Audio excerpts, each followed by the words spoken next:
Good morning, YouTube. Louie here with the Bullion News of the Week. It is Sunday, November 10th, 2024, and what a week it was. Perhaps you missed some of the stories, so let's get into it. First, we're going to check gold price, and gold is sitting at 2,684. Let's check that chart really quickly here. Now, I'm going to go back 5 days so we can see the damage that has been done this week.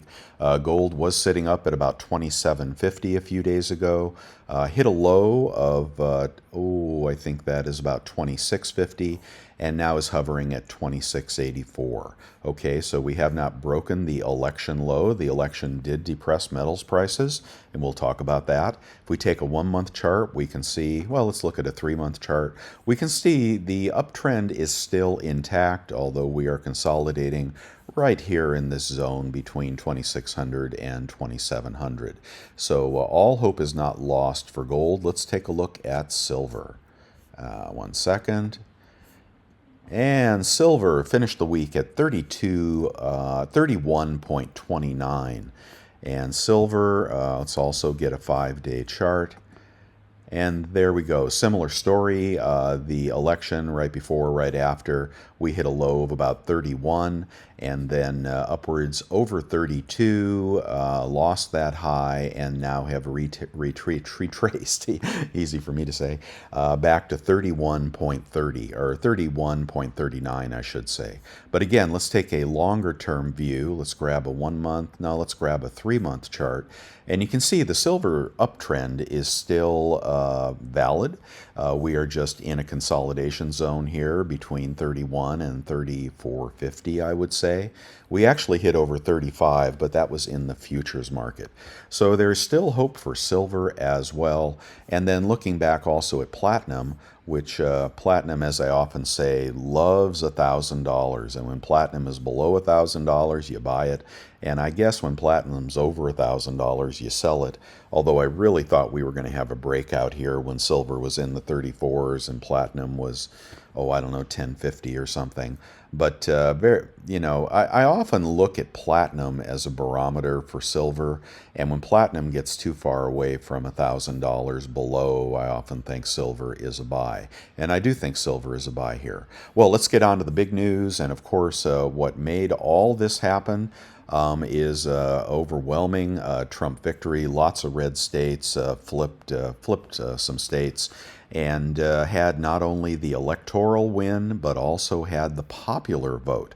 And even in California, where the poll lines were out the door, the Republicans picked up a lot more votes.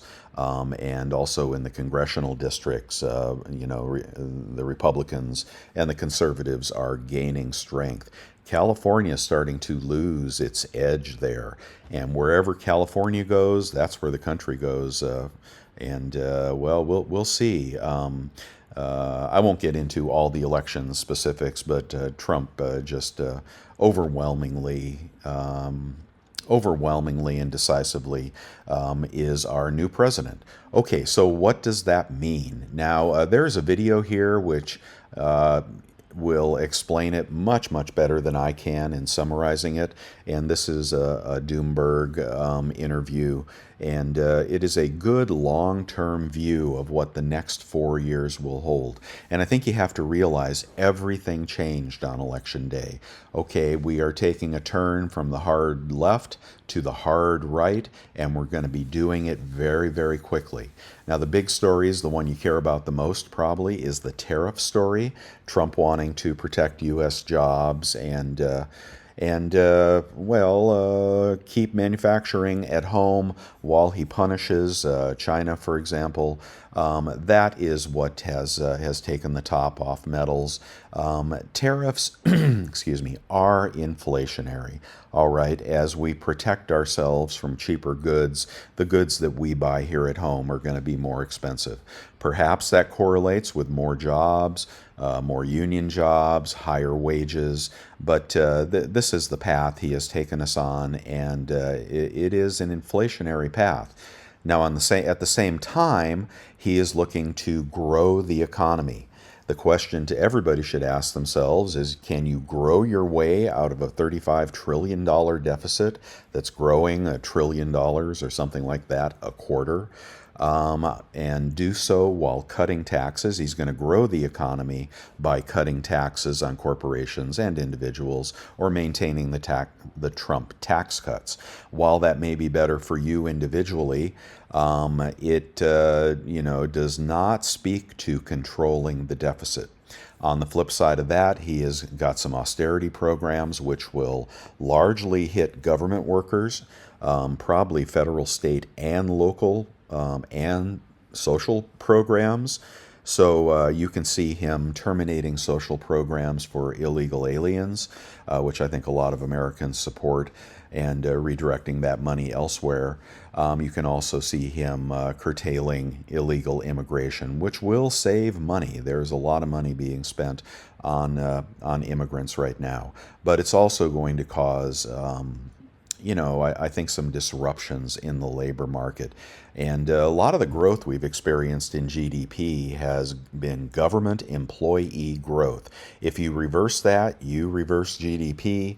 So I don't know. We'll have to see how his austerity program shakes out. I do think that he will be successful in positively affecting the wars around the world. I think he is very good at that, and I think you're already going to see things start to cool down in the Ukraine and the Middle East. But will he be successful?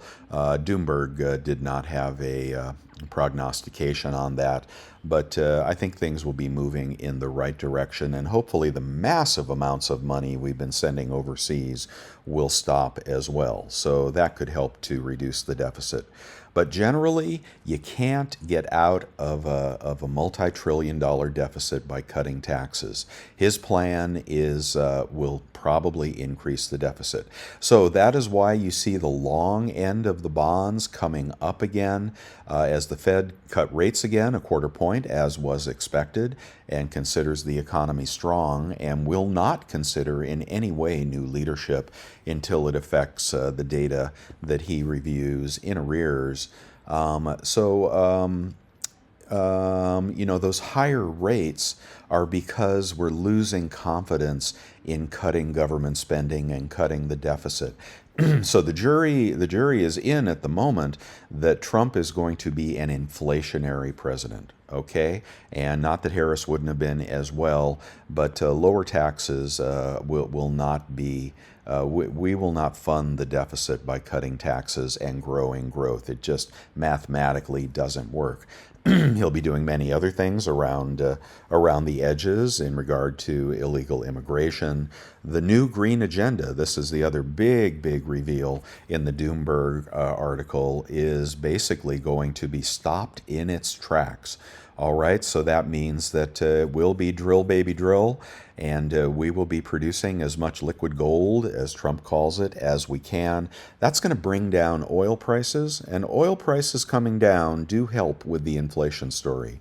But at the same time, inflation overall, I don't think can be completely impacted by lower oil prices. So my money is on inflation here, higher long-term rates, stronger dollar as a result.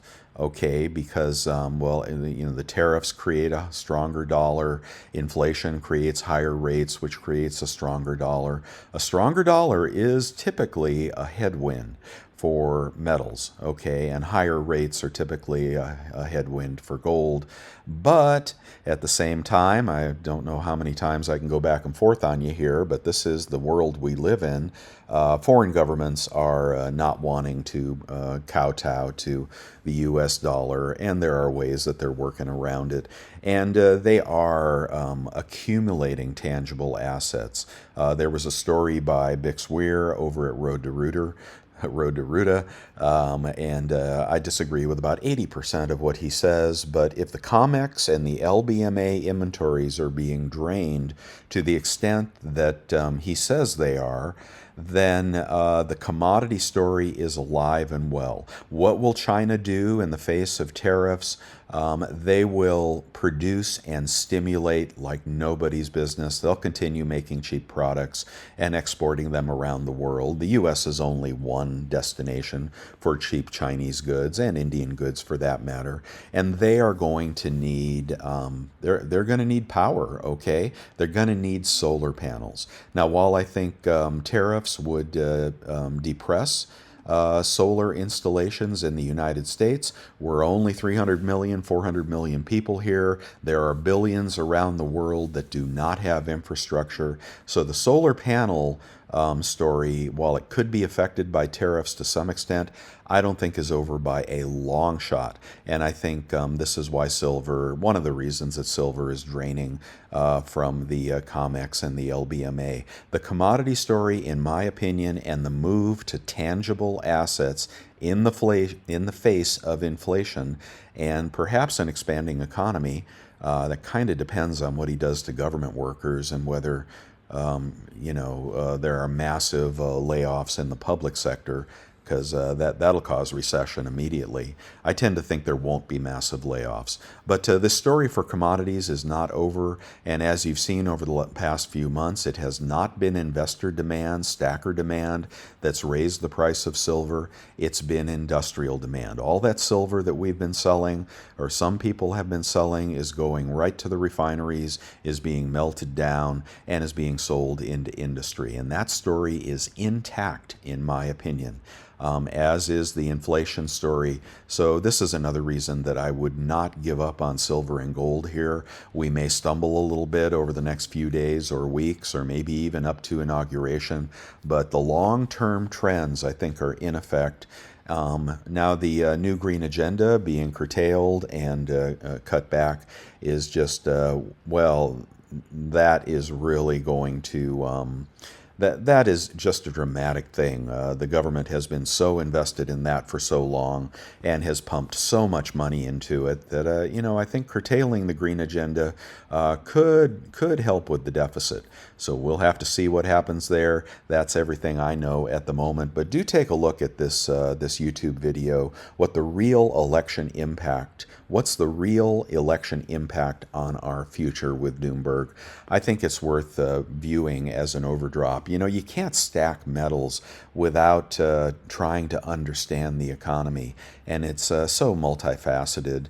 At the same time, the stock market is euphoric, is blowing off all-time highs, and personally, I don't get it. I don't know why people want to pay such high prices for stocks.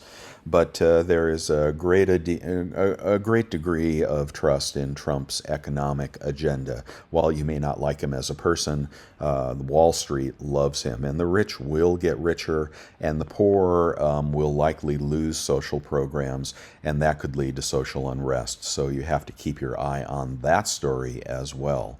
Yeah, this is going to be a tough time for some people and a great time for other people. There's going to be instability. The other reason I wouldn't be in the stock market right now is higher rates, if they continue to spike, is going to put the banks back in crisis. I mean, that story has completely died out, but I believe they still own all those 0% government bonds. And I don't know if we can dog paddle for a couple years here for some of those to expire, but I think there's going to be more bank failures in spite of maybe a raging economy. So there's something else for you to think about. Okay, I'm going to turn the page. That's enough about politics and the economy. Here is the other story of the week, which was somewhat disappointing to many of us. Some people identified the 230 privy on the gold flowing hair coin, which releases on the 14th, which I think may be Thursday, actually. Let's see, today's the 10th. I think the 14th may be Thursday. Yeah, we saw pictures of it. We thought the average guy was going to get a shot at what potentially could be a $10, $20, $30,000 coin. Could be a life-changing investment for some people. And then we found out that our beautiful U.S. Mint is going to be taking the 230 privy coins to auction. Now, I want you to get a look. Now, I think the U.S. Mint is losing money, has been losing money, and is under poor leadership personally. But what would 230 coins auctioned at $40,000 a coin. I'm just guessing here. Could be 20, could be 50. Okay, what is the profit level for the U.S. Mint here? Let's see. 1, 2, 3. 1, 2, 3. No, I did that math wrong. Hold on one second. 230 times $50,000. I could be completely wrong here, but I think it'll go for very big money that none of us can afford. There it is. 1, 2, 3 zeros. 1, 2, 3. That's $11 million to their bottom line, unless they donate it somewhere. But yeah, I think this is a money grab by the U.S. Mint. I think it's a poke in the eye to the average collector. And of course, just like in the old days, the king gets the gold and the peasants get the silver. Well, the silver was pretty good. It was pretty good, so I will say I'm still happy about the silver. But yeah, no gold for you, no cake for you guys. And everybody should complain to the U.S. Mint about this stunt here. They should have thrown a few out to us as well. It's just wrong-headed and wrong thinking, and I'm going to relabel them the U.S. Government. Because they're acting like government here. Okay, so those are the stories of the week and lots of other stuff happening. I would just suggest that, you know, if you want to do some buying, do some buying. Maybe you're doing it for the long term. Maybe it'll be 35 on Wednesday. You know, who can tell? But it's not a time to give up stacking. Both gold and silver, I think they're both very attractive prices here. And that's my thoughts. And if you want to get over to the website, my website is bestsilvergolddeals.com. And there it is, and you'll find the best deals anywhere on the internet that I can find. Sponsored by no bullion dealer, okay? Guys, that's important. If you're taking recommendations from people that are sponsored, they're making the big bucks, and, you know, well, anyway, they may not be making big bucks, but they're getting paid to tell you to go there. I'm going to tell you to go anywhere it's cheapest on the internet, and then I'm going to tell you about Costco when the deals pop up there if you're subscribed. Here they are. We had the maple out, which I alerted subscribers to the other day. Oh, I'm sorry, I'm in the wrong place. Hold on one second. Getting down to Costco. Here we go. We had the silver maple out at a smoking price last week.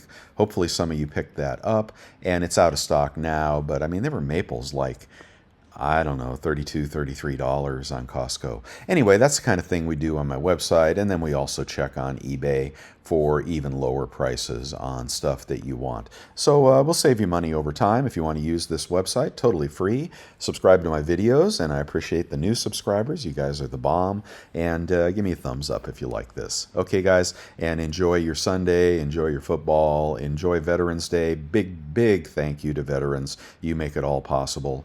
And, well, anyway, we'll just keep rocking here. Okay, guys, have a great day. Bye.